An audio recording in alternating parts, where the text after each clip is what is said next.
I'm going to put my book in and I'm going to feel like shit afterwards. I'm going to load my book in and it's going to go, you make money at this? Yeah, what does my book line up with? It lines up with nothing. Welcome to the Two Authors Podcast, an entertaining chat show hosted by best-selling mystery and thriller authors Douglas Pratt and Nicholas Harvey, in lively, humorous and informative conversation with distinguished guests who share their thoughts and experience about forging a successful author career. Welcome to this week's show. How are you doing today? Grand. I am grand.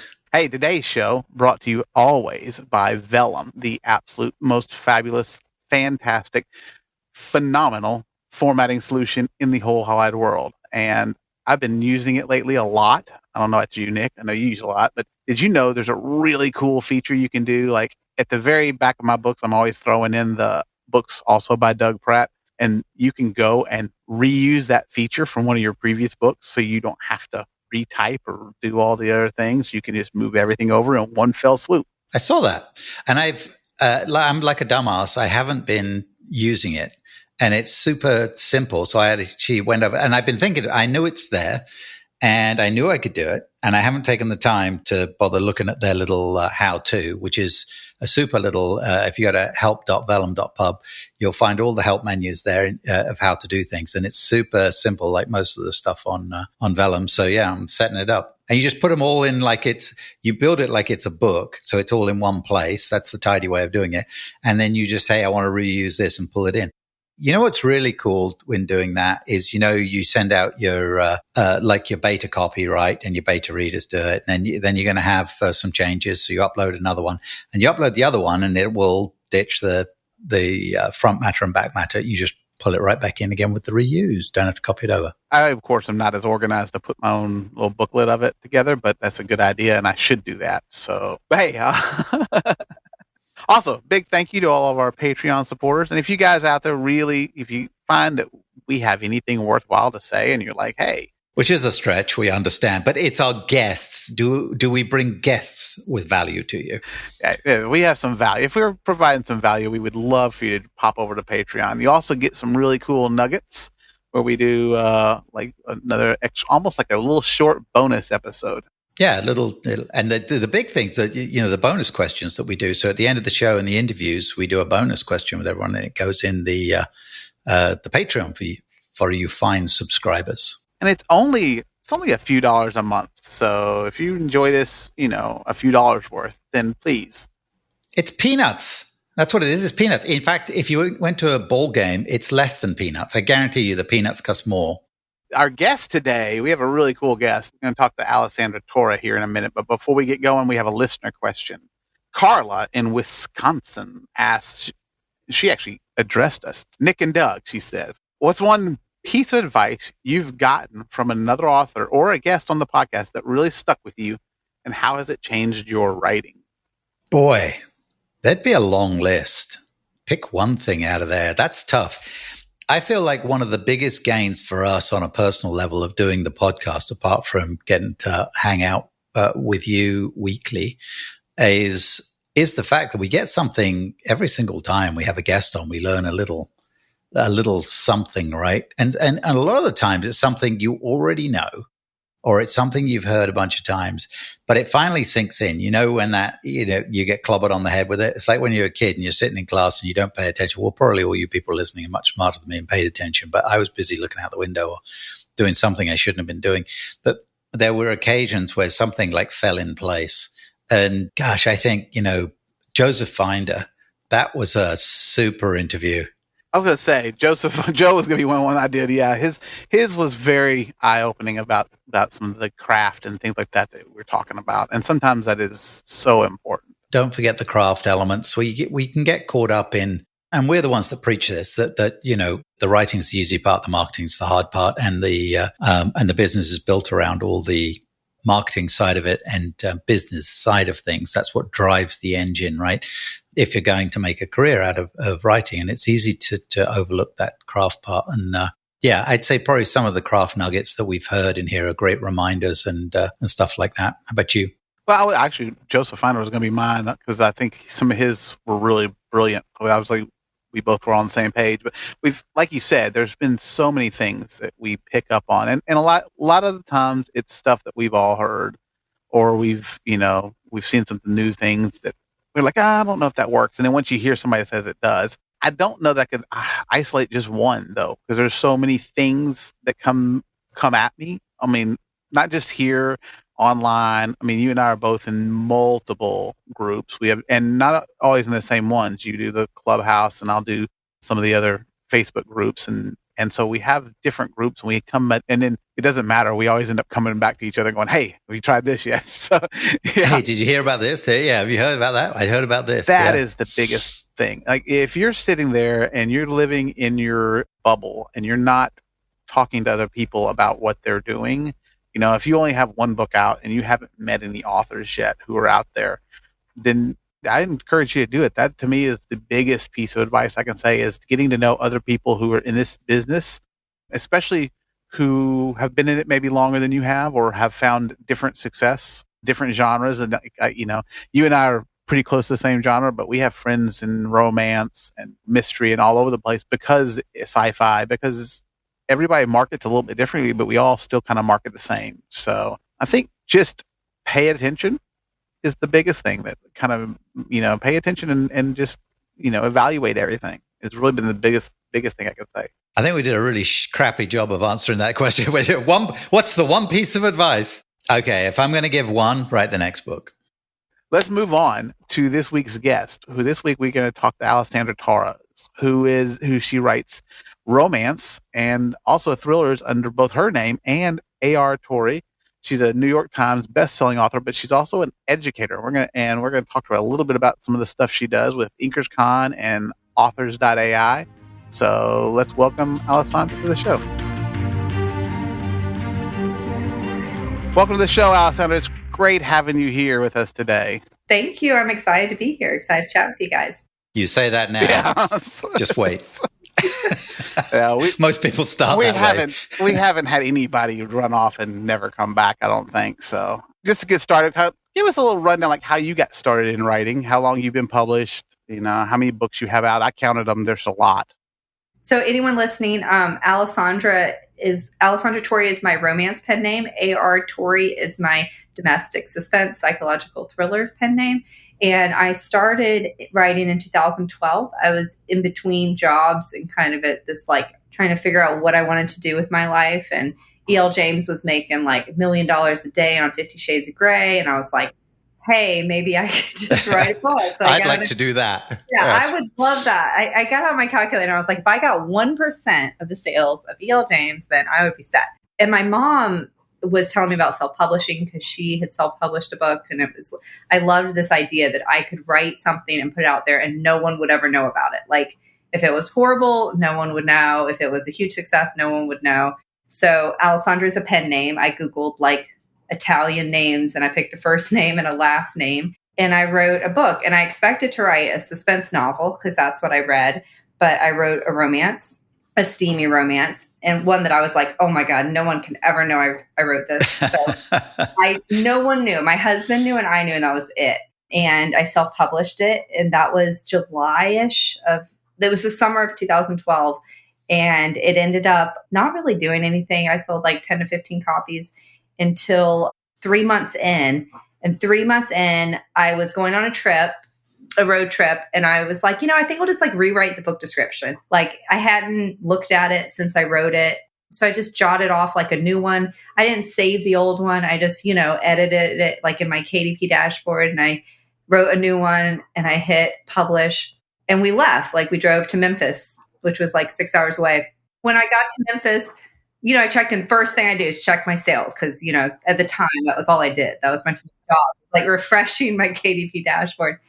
And I had sold like 100 copies, like in that 6 hour window. And I was like, oh, something's wrong. Like it's broken, but I'm not going to like call a reporter. I'm just going to so then I went to dinner. We came back and I had sold like 200 copies, and it just started like doubling. Like by the time I went to bed, I had sold 500 or 600 copies that day.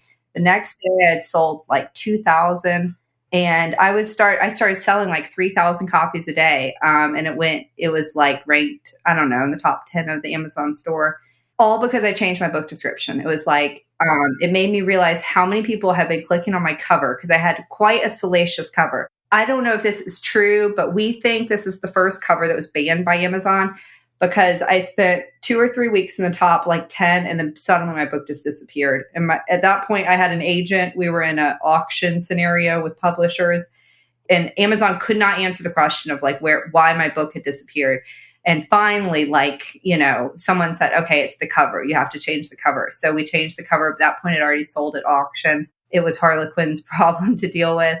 And it sold for multiple 6 figures at auction. And then I was like, okay, I guess this is my job now. Like I have a job, but now I have to write another one. It was a 2-book deal. So I kept self-publishing my traditionally published books. I had 2 books with them. They both failed miserably. And I kept self-publishing and kept writing. Then it was also like, I guess I need another spicy romance. So I was in the spicy romance world for like 15, 20 books. And at some point I wrote a pet project called The Ghostwriter, which was psychological thriller. It was really like psychological mystery. And it was like, I don't care if I make $1 off this book. Like, this is just something I want to write.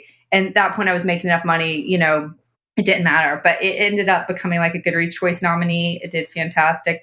And that really gave me the confidence to be like, okay, I'm going to move into suspense full time. And so I haven't written a romance novel since. And now most of my releases are with Thomas and Mercer, so an Amazon imprint, and they've done really well. That's a great house to be with and very indie minded. When you did Ghostwriter, did you do the A.R. Torre then? No, I did it as Alessandra. My second trad deal was like in 2013 or 14, and it was an erotic thriller that I had self-published, The Girl in 6E. I had self-published it, and it did like okay. I mean, it did okay. It didn't do like great. And after it was out for like a year, my agent's like, why don't we take this to publishers? So that was back when publishers would buy like a self-published book that had already been out. So they bought it and did a hardcover release of it and everything. And it didn't do great, but it was a 3-book series. They wanted it under a different name. So that's how A.R. Torre came to be. So it was actually started. But Ghostwriter, I published under Alessandra. And it wasn't until then, like I really said, I want to move into domestic suspense. I have this book, Every Last Secret, which I wrote like in 2020. And Thomas and Mercer wanted it, but they said, we don't want it as Alessandra. We need another pen name. And I'm like, I'm not having 3 pen names. So if you want another pen name, we're going to have to put it with AR. And you'll have to just ignore the 3 erotic thrillers that are under AR. And so we did AR. So once A.R. Torre books really started blowing up, I edited the profile for, or the listing for The Ghostwriter so that it's under AR and Alessandra. So it shows up on both. And I will very likely sell that to Thomas and Mercer probably at some point. So it'll go under their umbrella as well. And now everything you do comes out under Thomas and Mercer? Everything I do that's domestic suspense. I really need to write a romance. I've had romance readers waiting for a very long time. So I need to write something for them. Yeah. But right now I'm only publishing like 1 book a year. So I have so many other irons in the fire that I need to kind of, I just don't have as much time. I used to pub 4 books a year. So I think Doug asked how many books I've written. I've written like 32 novels. My goal is to retire in the sense of for my other businesses so that I can write full time. Now that's pretty funny because wait a second, because you started writing, you launched it, you got it going, it went big. Then you started the other stuff, right? Which is InkersCon, et cetera, and all the other projects that you have going. And now you want to retire from them and go back to the thing you started with. Yes. I'm not critiquing that. I'm just pointing out that it's an interesting curve. Yeah, it's the wrong statement because I don't want to retire. Like InkersCon, I don't see that as work. You know what I mean? So you were actually, let's kind of jump in because that kind of jumps ahead a little bit, but we were going to talk about your AI a little bit. You were a little bit ahead of kind of everyone else. You have Amazon.ai. Amazon.ai would probably get us through this. No, but I'm going to buy that domain. Maybe they'll come back and snatch it up from me. But yeah, Authors A.I. was started in 2019, which was way before ChatGPT or anything. And at that point, AI wasn't like a bad word in the author space. It really was a word that really just kind of meant like intelligent technology. And Marlowe, which is the technology that Authors AI has, is classic AI. It's analytical. It's not generative. So Authors AI has always used AI, was really trained on what makes a best-selling novel. Like, and if you ever have time, the bestseller code is a book that was published 6, might be 7 years ago now. Really interesting, where it analyzed and found patterns in best-selling novels, like, like all sorts of patterns. You can tell whether an author is British or English based on how many times they use the word "the." It's a fascinating read. It's really interesting. But basically, we use that technology. The author of that book, the co-author of that book, Dr. Matthew Jockers, was one of our founders. And it was like, okay, how can we look at an unpublished manuscript, an author's unpublished manuscript, and say, how does this compare to a best-selling manuscript? And what actionable feedback can we provide to the author, based on this analysis? Yeah, so it's been an interesting ride. Authors AI is now 5 years old, and ChatGPT really changed a lot in terms of just the AI landscape. But we have always been on the side of non-generative assistive AI, which is focused on editorial, kind of developmental level editorial feedback. And that's a subscription? It's a subscription, or you can purchase a single report. And I don't know when this is going to air or if this is live or whatnot, but Marlowe 3 is a huge advancement. And our newest version is coming out in just a couple of weeks. So I don't know when anyone's listening to this, but September 23rd, this will air. Yeah, Marlowe 3 is out. 3. So check it out, guys. Yes. That's awesome. Yeah. So it's really great. Yeah, you can just buy a single report, and it's inexpensive. Like, you can buy a single report, or you can get 4 monthly reports each month for less than $20, unless the pricing changes between now and then, but I don't think it will. So yeah. If I'm looking at like the Marlowe, what are some of the features that I should be looking for as an author? You're saying that you can upload your manuscript. Your thing. I can't use my words all the time. Today's obviously, it must be the alcohol Nick was talking about that I didn't have. When you upload your manuscript, you're taken to like a dashboard. So there are different things like you'll be able to see your plot arc, right? Like the shape of your plot arc and where the twists and turns are and where the high points and low points are. And then you could even like pick a bestseller. We have almost 1,000 bestsellers that you can choose from and see like how their book compares to yours in terms of twists and turns and plot arc, how dark or light your book is. Like one of the lightest bestsellers in our corpus is Eat, Pray, Love in terms of like mood and tone, where The Wager is like one of the darkest books in our in terms of tone. So you can kind of see like where your book falls and how it changes throughout the book. But also it'll point out like plot holes that you might not have tied up. It'll do like character analysis. It'll tell you where you're pacing. You can see how your pacing changes and how it compares to you can pick a bestseller to compare it against, but it can also give you suggestions of places you could tighten up the pacing or stretch it out a little bit for more emotional weight. So it has over 20 different things that it analyzes. It's really impressive. Like, I use it with every draft. Granted, I've had, an insider. Our goal is not to replace human editors, but if you're at a budget where you can't afford an editor, or you want to get your manuscript as cleaned up as possible before you pay for an editor, that's the spot. Does it replace like a pro writing aid? Well, it doesn't provide inline edits, but pro writing aids like manuscript analysis feature is very similar to ours. Theirs is much more expensive. Theirs provides some similar, we definitely cover some similar territory. I think ours is much more in depth and 2 or 3 times longer than theirs. But we don't offer some things they do offer, like inline edits and things like that. So they're a different product, but there is some crossover in different areas.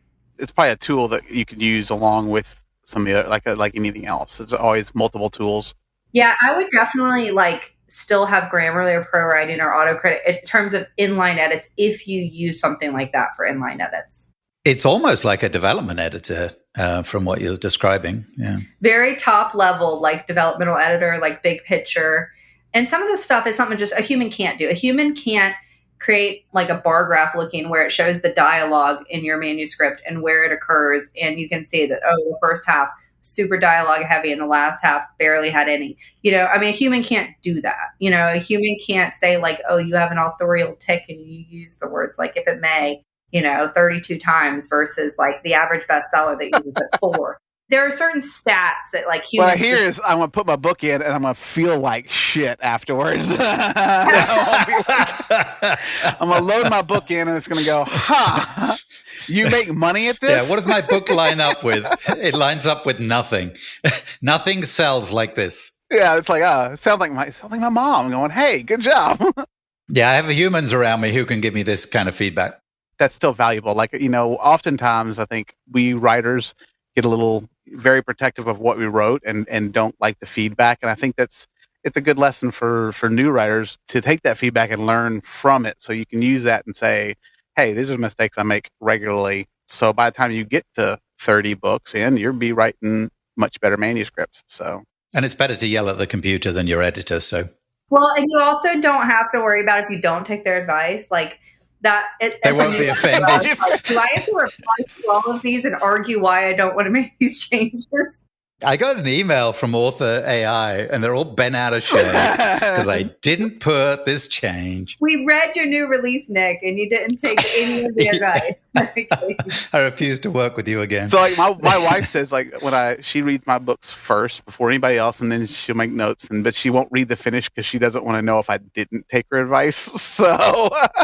And I told her, I don't know, Shoma, all I do is go, because it's in a Word document, I just go up and accept all changes and just move on. So I'd rather not sell a book than get her mad at me. So I just take everything.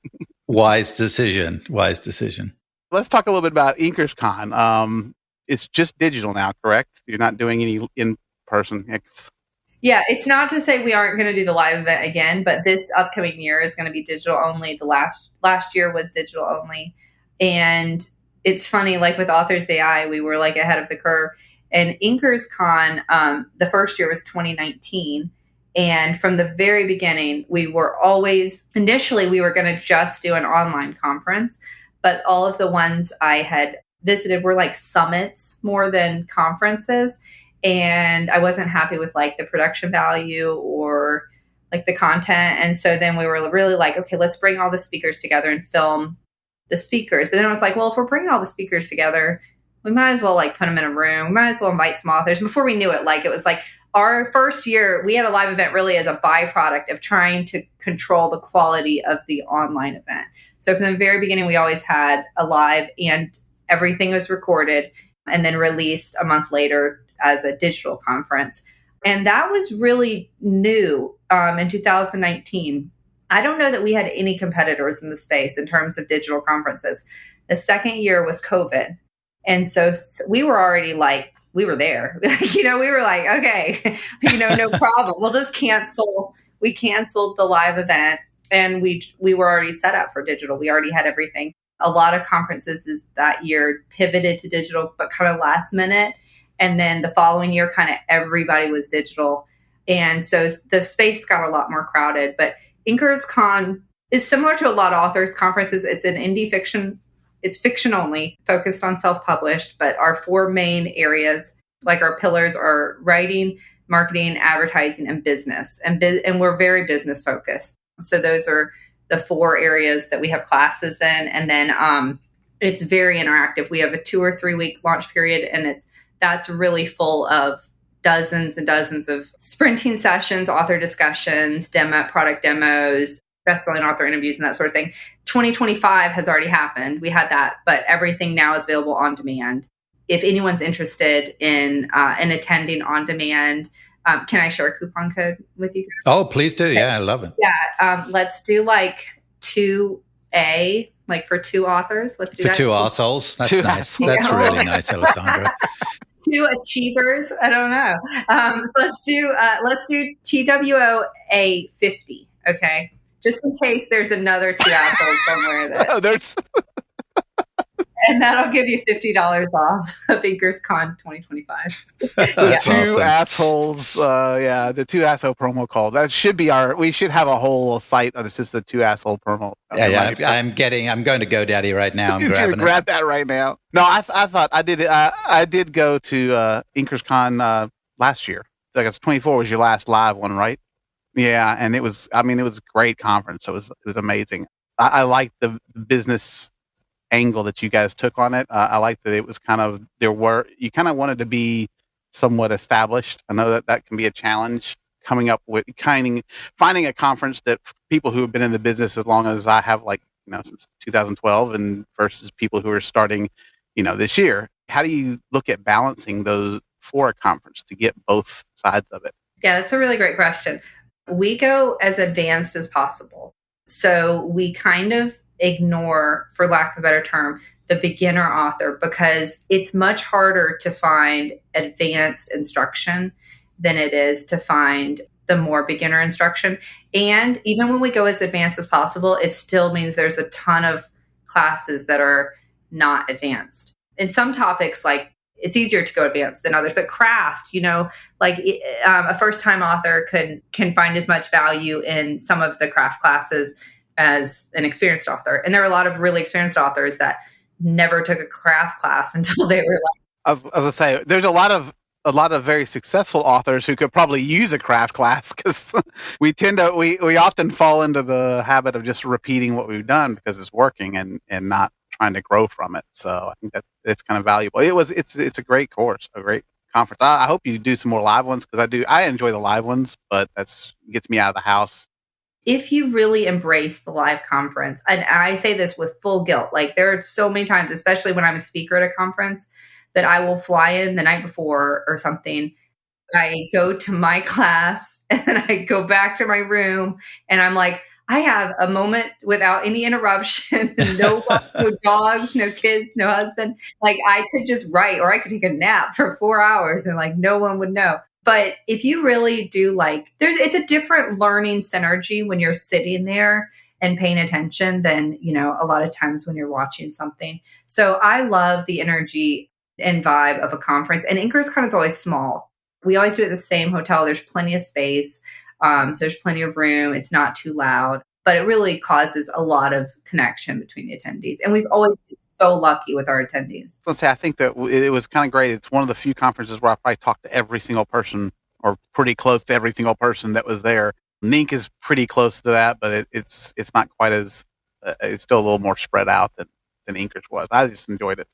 So you cap the attendees when you do live? Yeah, we cap it at 200.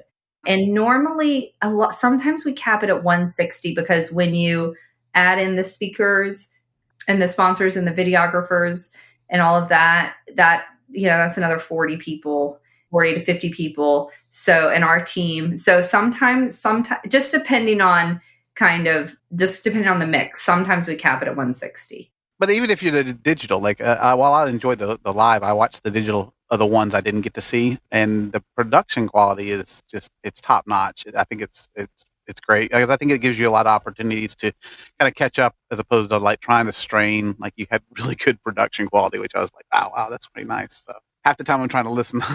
Yeah, and that's another great thing at the live conference that we did miss this year and last or we are going to miss next year, is we always have a great videographer team, and they can capture it from multiple angles. So the sound's great, the video is great, and I always hated at conferences, like, oh, I have to pick what I'm going to see.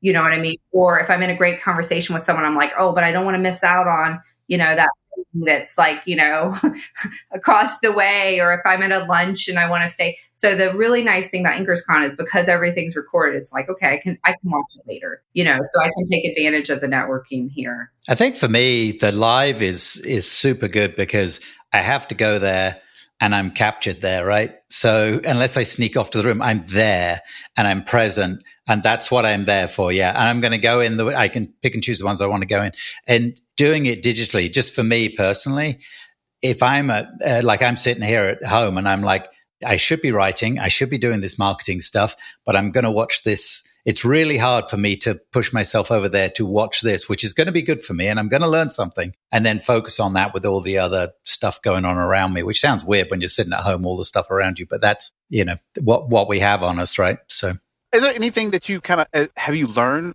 when you started InkersCon? Is there some things that you may have found that you've learned that actually helped influence your writing and how you publish?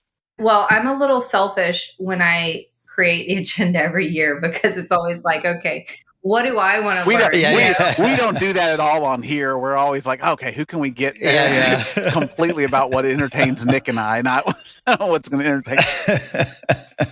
So I'm always, and I typically see the presentations 2 or 3 times, because we see them when they film, and then we see them when they're edited the first time, and then the final check. And then it's reading transcripts and stuff. So I'm very much in the trenches with that. But right now I'm building the agenda for next year. And this is one of my favorite processes, because it's like we create this like giant bucket of everything going on in the market right now and what authors are wanting to hear. And then we ask our audience. Last week we emailed everyone and said, who are the speakers you really want to learn from? What are the topics you really want to? And it's just interesting. Like some years, direct sales was like everybody wanted direct sales. Then it was Kickstarter, and everybody wanted Kickstarter. So I love creating the agenda.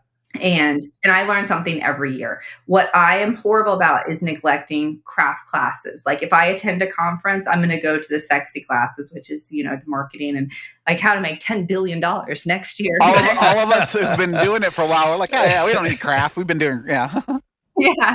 Or I could explore deeper, character analysis. So what I like is it kind of, in the role I'm at, I'm kind of forced to take. But I've also discovered just how much stronger, like every time I sit in a craft class, I realize how much I still have to learn, if that makes sense. And I do think you start writing, you get in your little writing rut, you know what I mean? Like where everything's comfortable, and that's your voice. Like there is some value in your voice, but it's also, I will learn something at a craft class, and then I'll start recognizing that mistake that I make my novels. So I've grown immensely. So you're talking about like being able to see, like people are asking for different trends, direct sales, Kickstarter. What's the next one coming up that people are looking for? Do you want to share, or is that a... Well, there's AI is a hot topic. And it's very divided. At InkersCon, we just don't touch AI. So if someone's interested in AI, there are a lot of conferences and summits about it. It's too hotbed of a divider. And our goal is to keep harmony, and positive environment. So we don't have any AI classes, even just analytical AI. We just don't touch it. There's a lot of just unknown, so many authors went direct sales, and that's still there. But with TikTok being still kind of a question mark, and I don't think TikTok's going to go away, but TikTok was also a huge feeder for direct sales, and so if it goes away, something could change. So a lot of authors are kind of going back to the basics, like what we heard 2 years ago, which is like writing in a lane, defining your brand, still leaning heavily and understanding like what the tropes are, or what the genre expectations are. But really, in today's market, packaging it's really almost a packaging game more than anything. You know what I mean? So like you're fighting over, or you're competing. There are great stories that are being lost because they're not packaged properly. So if your cover and book description aren't on point, and you're not succeeding in the algorithm games on the retailer and on the social media platforms, then it's really hard for a book to succeed. And there are books that aren't that great that are succeeding because they, I know I write some of those, so No, he writes very well. But fundamentals, that's the basic. Yeah, don't forget the fundamentals, right? We're all looking for the silver bullets. When you were talking about those classes and the sexy classes, I had a vision of like the menu of classes, and there's little silver bullets under these certain ones of marketing and stuff. It's like, there's those silver bullets, people. Come on, fundamentals, and then build the other stuff, right? So cool. Let's, we have a couple of questions we wrap up with everyone with. And the first one is, what is your author superpower? What do you think you do that really is your forte? Well, I can tell you, I am not a great marketer. So when I look at everything I'm not doing well, I think the only thing I am doing well, I think I'm a good writer. a good author. Hey, that is the best author superpower to have. So. I don't have a lot of confidence in, what's worse is I know everything I should be doing, right? And I know how to do it, but actually finding time to do it and doing something consistently, I'm horrible at. So I think I understand my audience, and I write books to that audience. And I have, at least for the last 4 years, been consistent in that. The first half of my career, I wrote whatever I felt like writing. I mean, it was all sexy romance, but it was like I was jumping all over the place in terms of subgenres. And I could not have not built a brand better if I had tried, you know? So now I've gotten really good about, like, the one thing I've really paid attention to is like understanding my lane and writing in that lane and being consistent in that lane. Finding your voice and sticking with it. Yeah, and sticking with that for my A.R. Torre books. I love the way you came up with that. I'm shit at this and this. So this is what's left. That's right. That's what I'm good at, which is bullshit because you're great at many things. You're incredibly successful. So I'm great at many things, but not in terms of my books. I've really done a horrible job of building connection with readers I was great at it early in my career, but I haven't been consistent with mailing my audience. I don't run ads, you know, so the only thing I have consistently done is write a book once a year that makes my audience happy. They'd probably be happier if you had 4, but that's the way they normally are. Yeah, that's the way they always are. Like, you know, those readers are like, ah.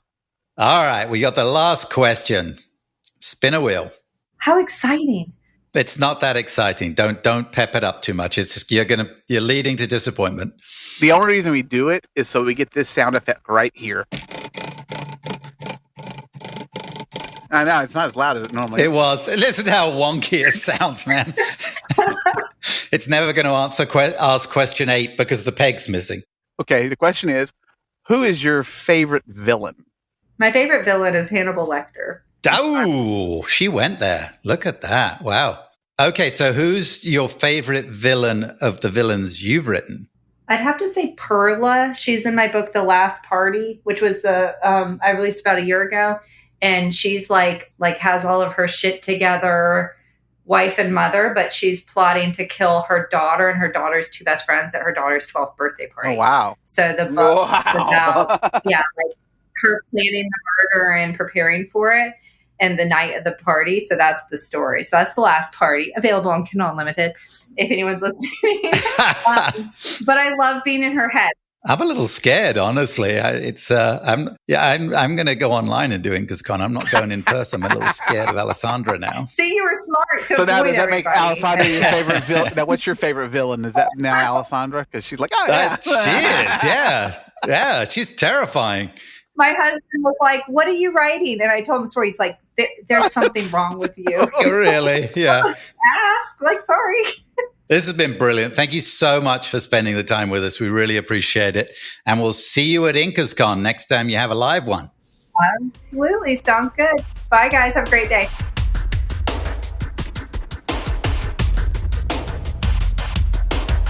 That was a lot of fun chatting with Alessandra. She's been doing this a while for a young lady like she is. And she got on board in those early days, rode the golden years.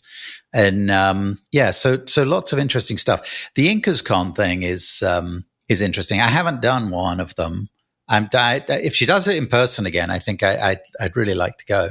I enjoyed the in-person one a lot. It was probably, like, I love Ink a lot. I think InkersCon was probably one of my favorite conferences as far as like the size. I mean, it's hard to beat the beach in Ink, but the size of it, the accessibility, they really made an effort to get like across the board, like good. It was no vendors either. So the only people there was Amazon. So you got a chance to really talk with them and then just talk with people, you know, like I sat there with Becca in between sessions, you know, and chatting with her at the table. So it was so valuable. And that's one of the big things at any conference is the value is the network. I did enjoy it, but I did watch some of the videos, which, like I said, they were very high quality, great videography, which makes, you know, so if you're going to have to do something digital, which is a great way to still get out there and get some information in, you know, concentrated information because it's all right there in one space.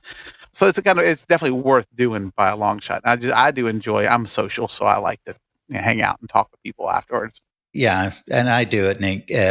This will actually air after we've just been to Nink, so I'll be socialed out by the time this comes out on air. But it's great to see the fellow authors and stuff. You know, the one thing we didn't get a chance to talk about with her is her mastermind course, which is a 12-month course that she does, which is pretty intriguing. It centers on a subject every month. And it's worth looking at. If you go to her website, the InkersCon website, scroll down to the bottom and you'll see the mastermind. There's a wait list right now. But that looks pretty darn interesting too. That could be really useful. I got some emails about the one that recently started running. It's a really good opportunity if you really want to get in there with somebody, a mastermind like hers especially, because she's quite the educator. It's very interactive too, right? Yeah, it's very interactive. Like I think you're just back and forth a lot with them. And I think it's great. And I think that can help a lot of people.